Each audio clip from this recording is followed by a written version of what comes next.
ఈరోజు చాలా మంది మనలో చిన్న చిన్న సమస్యలకే లొంగిపోతున్నారు, చిన్న చిన్న శోధనలకే లొంగిపోతున్నారు. ఏదైనా కొంచెం కష్టం వచ్చినా, ఏదైనా కొంచెం సమస్య వచ్చినా భయపడిపోతున్నారు, మానసికంగా కృంగిపోతున్నారు, చింతించేస్తున్నారు, డిప్రెషన్లోకి వెళ్ళిపోతున్నారు, ఉక్కిరిబిక్కిరి అయిపోతున్నారు. ఎలా తప్పించుకోవాలో తెలియక తప్పించుకునే మార్గాల కోసం వెతుక్కుంటున్నారు.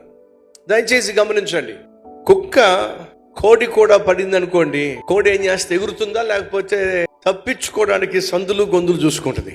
ఎందుకంటే పక్షికి ఎగిరేటటువంటి అవకాశం దేవుడు ఇచ్చాడు, కానీ కోడికి మాత్రం పైకి ఎగిరేటటువంటి అవకాశం దేవుడి వల్ల. కాబట్టి కోడి ఏం చేస్తుంది, ఆ రెక్కలు తనను పైకి తీసుకెళ్లే విధంగా డిజైన్ చేయబడలా.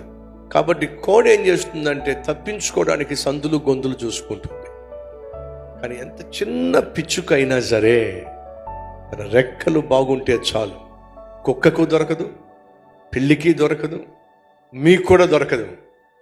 ఎంత పెద్ద లారీ వచ్చి మంతంగా మీద పడే ప్రయత్నం చేసినా, తొక్కేసే ప్రయత్నం చేసినా పిచ్చుక భయపడదు.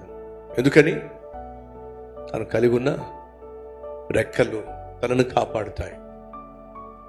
దేవుడు నీకు నాకు రెక్కలు ఇచ్చాడో, ప్రార్థన, వాక్యము, ఈ రెండు రెక్కలు మన జీవితంలో బలంగా ఉన్నట్లయితే అది శరీర సంబంధమైన సమస్య కావచ్చు, కుటుంబపరమైన సమస్య కావచ్చు, ఆర్థిక సంబంధమైన సమస్య కావచ్చు, ఉద్యోగంలో సమస్య కావచ్చు, చేసేటటువంటి వ్యాపారంలో సమస్య కావచ్చు, ఎటువంటి సమస్య వచ్చి అమాంతంగా నిన్ను ఉక్కిరి బిక్కిరి చేసే ప్రయత్నం చేసినా అవేవి కూడా నిన్ను బంధించలేవు, తొక్కి పెట్టలేవు, గాయపరచలేవు, బాధించలేవు, బలి తీసుకోలేవు.